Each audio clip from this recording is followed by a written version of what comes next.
Hey guys, it's Ben with Larkin Outdoor Lighting, and today we are in beautiful McMurray, and we are about to install some permanent roofline lights. Look at the sky. Look how blue it is.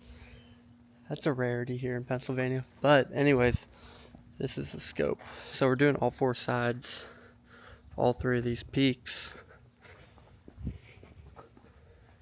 around that side, around the left side, and the back side. And I'm super stoked about this project.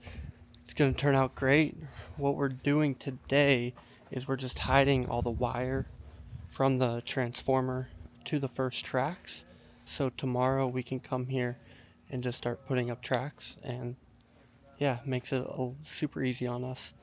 Hiding the wire to get to the tracks itself and to the roof line, that's one of the more difficult parts. Not difficult, but time consuming parts. And so we're doing that today and should be able to fly tomorrow. But it's Ben with Larkin Outdoor Lighting. I'll see you guys.